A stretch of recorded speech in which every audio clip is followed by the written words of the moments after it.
Buenas tardes. Bienvenidos al Instituto Cervantes de Nueva Delhi. And you will forgive me, but today we will, instead speaking Spanish, we will speak in English. I would like to greet also Ambassador Benu and Ambassador also from Guatemala here. Thanks very much, Ambassador Fernando Kelly, for giving us this opportunity to showcase these wonderful islands, which are Galapagos Islands in Ecuador. And also, along with this session on Galapagos Island, we at the Cervantes are very grateful because the Embassy of Ecuador is giving us also a collection of books, and we will also perform this entrega de libros here. And I say I'm very happy to have this presentation today. I would also like to welcome Dr. A.L. Ramanathan. He is a professor in the Faculty of Science and in the School of Environmental Studies. Sciences, you're right. Environmental Sciences at Geneva, right? But the interesting thing about him is one of the top scientists in the world. He's in the 2%, in the upper 2%, and global in the world. No?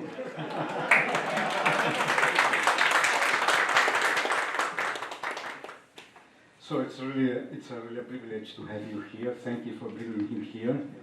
And I'm sure that you will enjoy this session very much, because Galapagos Islands are those islands that changed the history of science, as all of you are very well aware, especially the history of biology. And it's a fact that after the publication of the Voyage of the Beagle in 1839, that changed completely, and Galapagos all of a sudden became, as you say very well in the presentation, it became a unique natural laboratory for studying the evolution of life in this planet Earth. But Galapagos is not only this living laboratory, because it's a very beautiful set of islands. And I think today we will also see some of this beauty of these Galapagos Islands. And just to finish it, because and before showing the video, we'll start with a video here. I would like to say also there's something very unique about Galapagos. It's the only archipelago that has both islands in the northern hemisphere and in the southern hemisphere. You won't find any other archipelago like that in the world. So get ready for a very interesting session with the Galapagos, and then with this offer of books from Ecuador by the Embassy of Ecuador. And if you give license, we will start with the video. Is that okay? Please, so let's put the video just to start. Alright. This is the most turbulent water I have ever experienced, and it's making it hard to stay submerged. But surfacing now could roll us into the breaking waves, which would be very dangerous and potentially a life-threatening scenario. Only 50 yards from shore, this is where we need to be. And there it is. Their hooked, talon-like claws to grip onto the rocks, while their shortened snout allows them to get their teeth closer and into tight spaces to chomp away at the algae. So their Godzilla-like appearance does serve a survival purpose.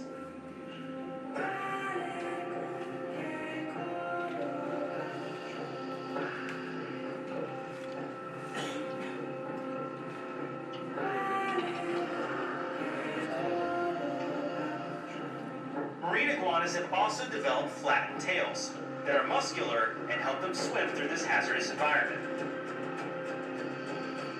And as much as they need their swimming ability to dive into the ocean, it's the getting back to land when it really comes into play.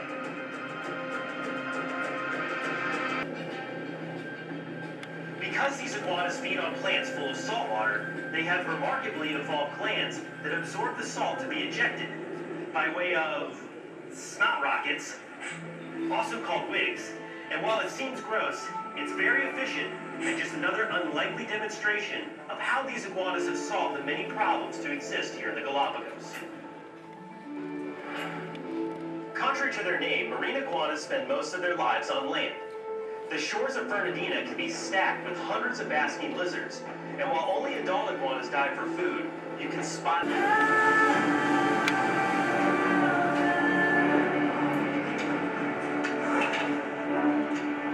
are starting to run extremely low on water. We haven't even hit the volcano yet. This is easily the hardest hike I've ever done.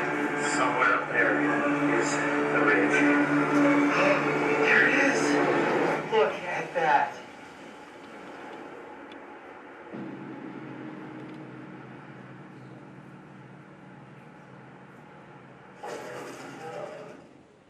Alright.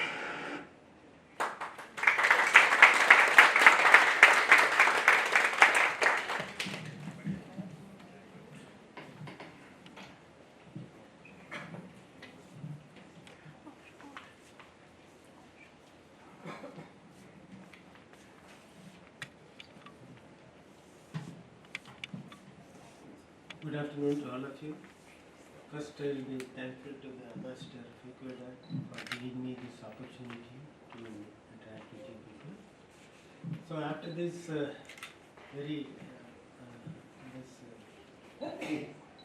movie, I think I am not taking to you this type of very beautiful scenarios, but I will be more, I think maybe it's boring, it's like more of the subjective matters, how this island evolved and evolution happened, because I have not visited this because we are teaching in the for the students evolution of life. It is a part of our origin and evolution we teach it, but it's a very important aspect of the Galapagos island, which has given an insight into the evolution of life, and it has opened the eyes of Darwin to then make an history of finding out how the life evolved in the earth. So this is evolution of this. I will be talking some of the aspects, geological and fossil evidences.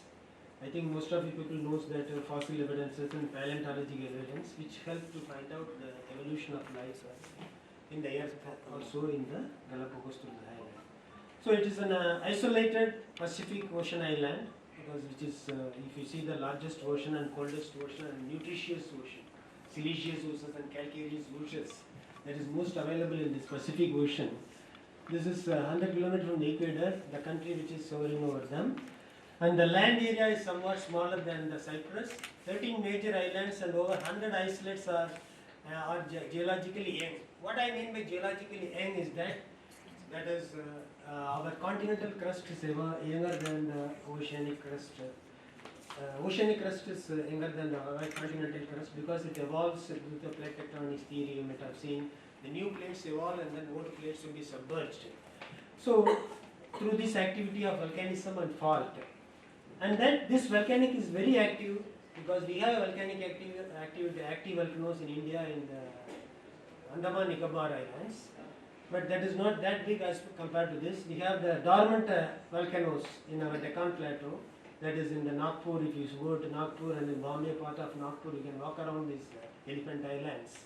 You will find the dormant volcanic activity in that region.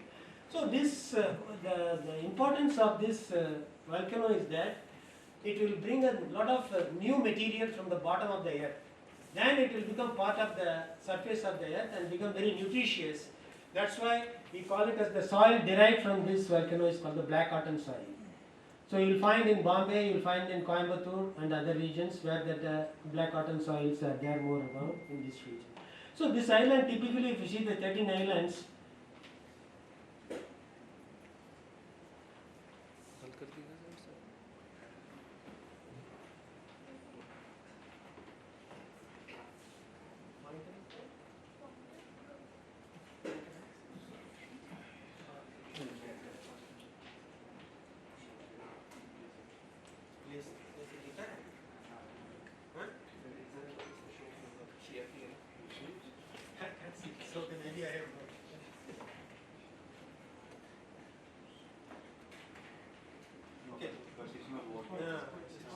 It's gone up, but it's not working on the screen. Screen on the screen. The screen doesn't. Okay, no. It doesn't work on the screen. As a teacher, you have to walk. So specifically the oldest islands, if you see that the evolution of typically if you see the range, in this region the volcanic evolution has happened. That is the oldest to the youngest islands. You can see from that oldest are there and the youngest are there in that region, because the evolution happens to the volcanic eruptions which happened in the past. So according to that, the distance, according to that, the Darwin find out that there are, the evolution will be different species will be there, depend upon the distance, depend upon the area. That is what you will find the different species. For example, the typical type keystone species, we call it as the tortoise. So the tortoise, one is that the shell is different and also the neck is different. Because of that availability of materials and evolutions, they change it in that one. So the distance, so based on when he visited this Darwin along with the historical one more scientist, we found out that these islands have a typical different life history, and then that leads to the evolution of life that he has pointed out. So this is how the evolution happens in that, the volcanic, even our coral islands, even in Lakshadweep, Maldives and all these islands, this the plate, the tectonic plates which moves, that this is the triple junction Pacific plate, then the Cocos Ridge and the Nazca plate, and this plate will be interacting with that one. You might have seen in the okay, sorry. You can see that in the when the tsunami occurs in the India, that is in Andaman Nicobar Islands, that is the triple junction. The three plates interact with that, and then which leads to the tectonic activity, and then they erupt in that region. So this is how these islands developed. Then the youngest island and oldest islands depend upon the movement which goes in that. We can see that how the evolution has happened. This is how the magma erupts in that and then form the islands in the. Historically, if you see that one, the evolution of life also happened through this. Evolution of this life also happened through this materials which comes out the bottom. And you can see even today the life exists at 1500 degrees in the oceans. That is bacteria, cyanobacteria and all those things, they exist in the ocean. So, and this is very clumsy slide, but still as a teacher I have to tell some of the things, so I added these things. So that is hotspot volcanism. That is highlighted that the magma rises to the surface, creating a new islands. So that is what the very important. The new material comes and becomes, initially the life will not be there when the magma comes out of the surface. When it cool down, then you will get lot of nutritious soils. Then it become bacteria and all come, and then they will become a nutritious soil. And diversity of the island, that is, you might have seen that all the weathering is done by the wind, water and air and glaciers. So glaciers also transport the materials. So they actually grind the materials physically and chemically and biogeochemical process, and then they bring out the soil, and that soil becomes the fertile. So that is what undergoing more weathering and the soil development is happened. And the isolation, I told you, the isolated environments. So if some species are isolated from the main islands, they have to develop, evolution happens. They want to survive in that typical environment. Whether it's a harsh environment or anything, the new species started to develop from that area. And rain shadow regions. You might have seen that Rajasthan is a rain shadow region in India. Similarly, the rain shadow regions in this island, the two islands are away from that. When there is a rain shadow region, one part of the island will be having a different species, another part of the island will be having it, because there is no rain, there is no water, there is no vegetation. So if you see the tortoise, one side the tortoise neck will be short because and it's dark, and another side it will be lengthy because it has vegetation, it has to rise and eat the things. So if the evolution just happened because of the climate also, and also in these regions. And then the episodic eruptions. So eruption is not, that's what I told you, example in India, the dormant and active volcanoes. Dormant may be dormant for millions of years, active may be for 10 years or 50 years. Even in the, if you see in Japan, that island from the Tokyo, if you see that that island, that eruption is happened recently. For the past 80 years, there is no eruption in that one, and that's a tourist place, and then the eruption happened recently in that region. So eruption can happen anytime, then it becomes active volcano, depend upon the movement of the plate in the bottom of the things. So the plates are moving at a few centimeters per year or few millimeters per year. So when they all come into contact with each other, they develop the eruption will happen, and then the plate will be moving, and then they will adjust themselves from each other. post eruption also this happens, and then that will settle. That's how we get earthquake, that's how we get volcanoes and all those things in the region. So isolation over geological time, that is very important for the evolution of life in the Galapagos Island, because if you see that islands, the older the eastern islands like San Cristobal, my pronunciation may be wrong, and Espanolo have more time to develop and have a complex ecosystem. And if it is the younger western islands, Hernandigo and Isabella are still volcanic and supported fewer life, because active means a lot of heat will be generated, and then only bacteria will survive, and then few species diversity will be less in that mode. So this is happen depends upon the. So here I think initially people go there for making living by farming, fishing, and whaling and mining, and then scientists and literature figures and later convicts also. That's what the history says that they visited there. And conservation and tourist visiting. Nowadays, conservation and tourists is also visiting for the wildlife, and then this is the oldest geological one. That's why I already talked to you about this. And then this is the UNESCO, because of this important geologically and present natural history. UNESCO designated as a World Heritage Site. And then they have all the project from the 1990 onwards to eradication invasive species, including the fires and the goat diggings. Because invasive species will destroy the natural ecosystem. So that also we have to be like invasive species. Anybody knows in Delhi what is invasive species? Plant or tree in the Aravalli Islands. Invasive species we call it. Since students are there, I thought. Okay. The Galapagos Conservation Law has strengthened the protection of the Galapagos, expanding the protection of the waters. They are doing it, and they strictly controlled ecotourism, because the local population is around 30,000, is joined by 2,000 visitors, 2 lakh visitors.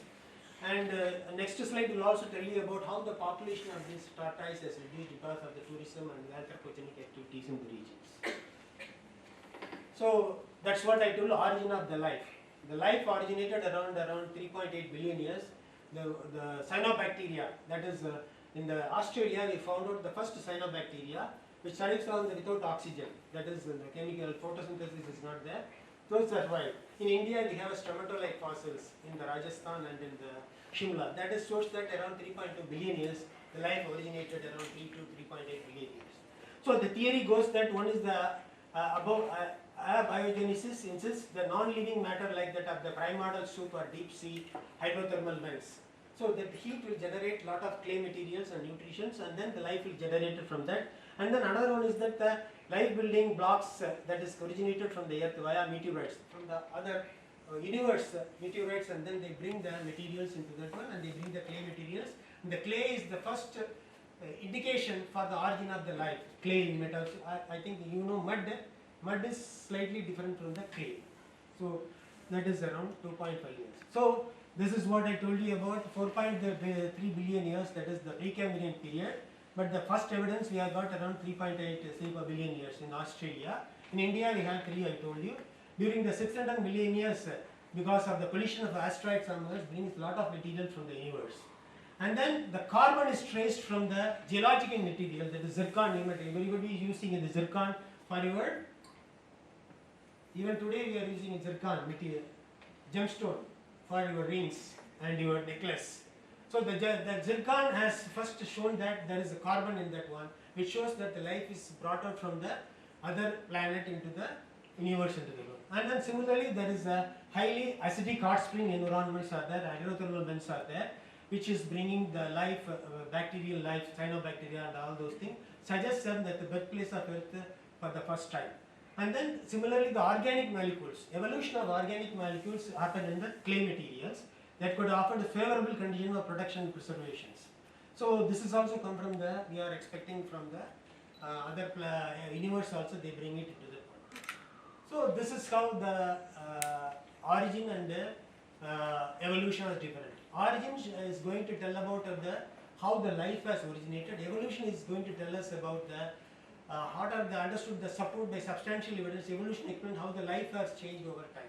It depends upon the environment, it depends upon the climate, it depends upon the harsh conditions also. Everywhere life survives. That is the typical, that is how evolution happens. And then The Galapagos Island is known for the role in shaping of the understanding of evolution, but it's not offering much information about the evolution of life. So that is the natural selection. That is what Darwin, after visiting these islands in different places, he found out that theory, natural selection, genetic changes, and fossil evidences. So he created a evolution of life theory based on visiting this island on Galapagos. So first is the fossil. Fossil, you might have said there is a wood fossil is also there. There is animal fossil is there. Any hard material like our bones, that will be preserved with the soft rocks and then become the fossil. So when you study the fossil like dinosaurs, we have eggs in Gujarat. Dinosaurs eggs. Still today we found evidence of dinosaur eggs in the Gujarat in that one. And then this history shows that this is very important for the students who are writing the evolution of life. Prokaryotes is there, and then photosynthesis happened in 2.5 billion years, and then 2 billion years, and then 1 billion years multicellular organisms developed. Then we got a Cambrian explosion. You might have seen the Precambrian, Cambrian. That is trilobites. How many people have known that the trilobites, which is extinct during the Precambrian period, which is not after that we don't find trilobites. So that is, we call it as a Cambrian explosions. Around the diversification of the life happens during that period. And this is how the Galapagos Island is become the natural laboratory in that one, because it is having a volcanic eruption, seismic movements and erosions. These three are very important for the evolution of life and the landforms. The river can do, glacier can do, wind can do.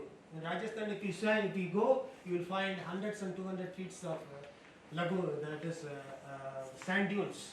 That one. There also we find the life in that one.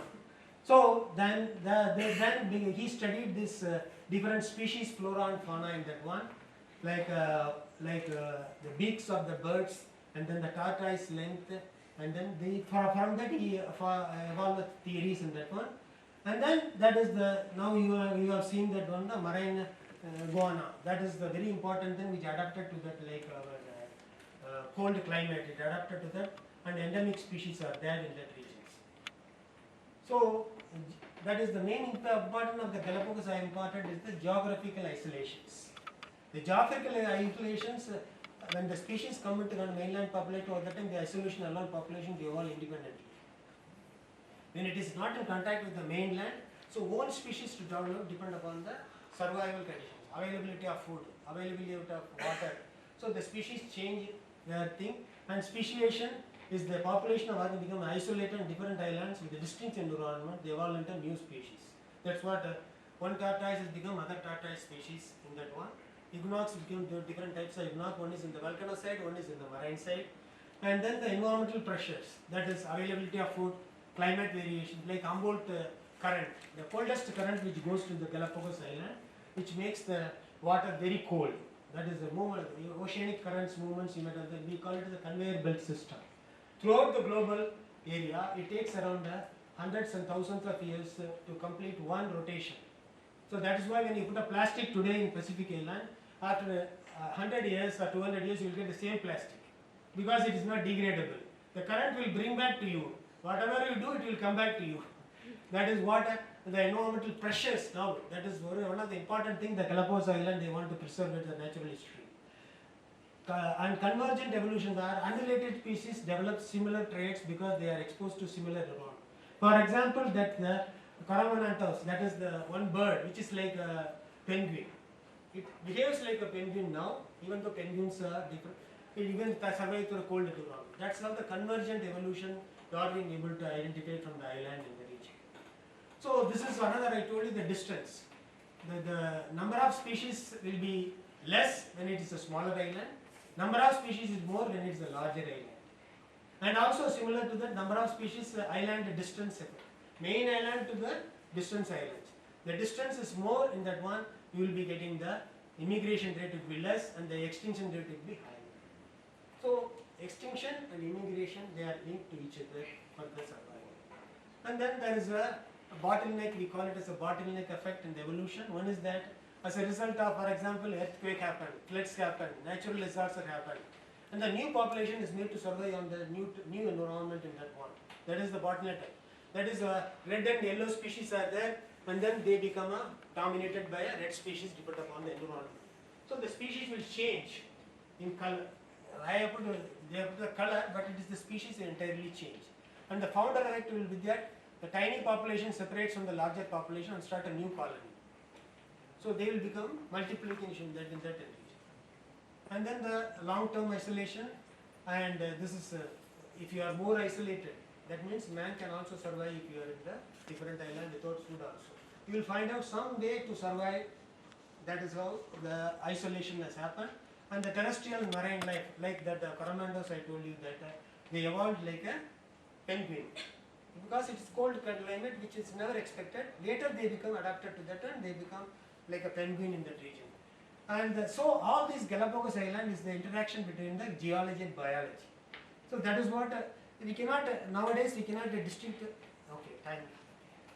So this is the one example I want to tell that if there is a species, two species, black and red species, depend upon that predator. If predator can live one species will be die, another species will be survive in that one. That's how the evolution happens. The tortoise is also one of the example I told you that survives because of this constraint in the environment and constraint in the food availability. And then the predators.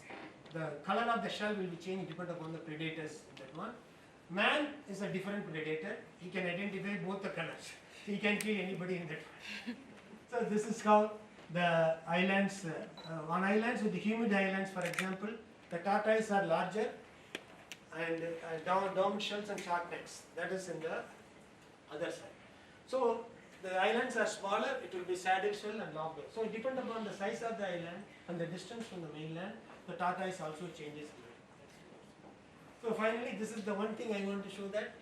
So you can see that how much amount of species changes, and you can see that current population of this tortoise. Man's impact on the 3 lakh tortoise was there, now it's only 20,000 tortoises. So the different species evolved and they adapted. They won't hide from the humans and the predators. Similarly, the beak of these birds evolved. That's what he identified. First they survive with the seeds, then they survive with the plant, then they survive with the insects. Depend upon the constraints in the environment, the evolution has happened. Even man is evolved like that only. So this is how the new species developed. Thank you for I think this is something getting bored, but it's more subjective. Thank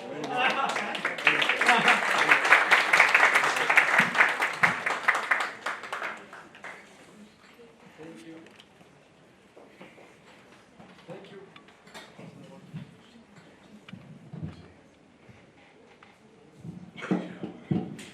Hello. Thank you very much to Professor Ramanathan for his presentation. I'm speechless because I think after your explanation I have to back to my country because you are the best ambassador of Ecuador. You are promoting the Galapagos Island better than me in that scientific and that such educative way. And the most amazing is Dr. Ramanathan has not been in Galapagos Island. That's amazing. How can he describe Galapagos without being there? That's the reason I want to invite you, of course, to come to Galapagos to see what you are telling is totally true. The same I give invitation to visit everybody to not only Galapagos Island, but of course Ecuador. It's such a beautiful country, and in this case we are talking only about the Galapagos Islands. The theory of the evolution that was inspired by Charles Darwin 100 years ago, and it's difficult to make an abstract or make a resume whether you have explained, but I could say that after listening this explanation, is not the most intelligent species who survive. It's not the strongest species who survive in life. The species who survive are the most adaptable to change. That's, I think, the message that we have to understand of this explanation. And that applies also to human life. I want to say thank you to Professor, and I want to give you also this. There is inside a small bird but it's not live, of course. Bird from Galapagos. By the way, you could see there are some pictures about the Galapagos beautiful natural. Thank you very much, dear Professor.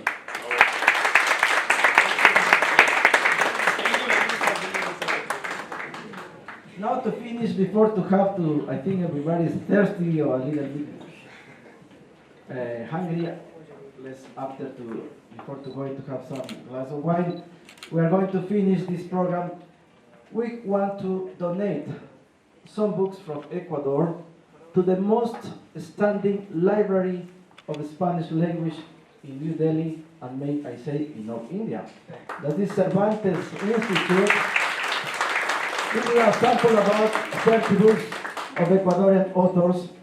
We want to contribute to the Latin American. Here, first of all, I want to thank Ambassador of Guatemala, Ambassador of Colombia, my colleague from, Charge of Affairs of Panama, Ambassador Benu of the Foreign Office of India, everybody. I'm happy you are witness of this. My dear friend, Chair of Affairs of Costa Rica. Sorry if I forgot somebody, please stand up. Okay. And we want to make this donation, as I told you, because the most distinguished library. And in this occasion is very special because I want to pay tribute to Dr. Oscar Pujol, the director of the Instituto Cervantes, and a round of applause because he has made an outstanding job, many years working as a director.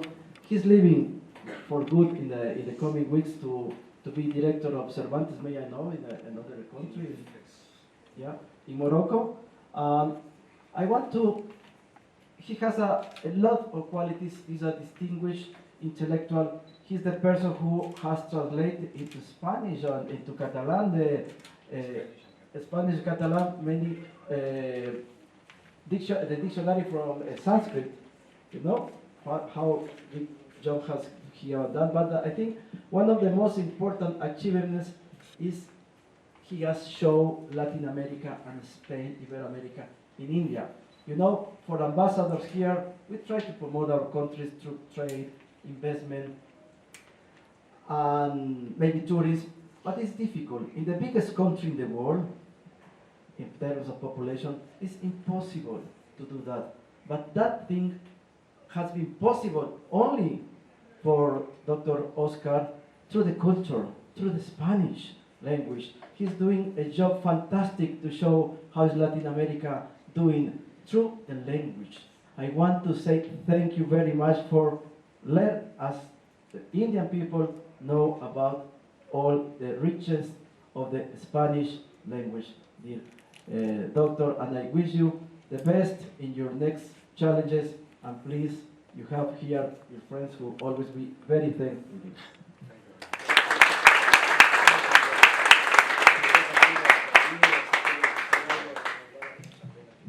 Well, I must say something now, certainly. Thanks very much, Ambassador, for your generous presentation. But I would like to say, you know, that we are not doing Latin American countries any favor by showcasing them here. We are doing ourselves, you know, because if Spanish, we say so often, the Spanish language doesn't belong to the Spaniards any longer. We are only 7% of speakers, like the British. Also, they offer the language to the world. And we are so proud to have, you know, Latin American countries with us, because the message we want to spread is the language is common to all. You are learning a language here. You know that this language will open you the doors of the world, not only in Europe, in Spain, but in America. And this common effort that we are doing with all the Latin American countries, for us, you know, is one of the most important aspects of our mission. So, Ambassador, thank you very much. We feel so much honored to be here and to share this wonderful space with you. And thank you very much also for the donation now it's taking place.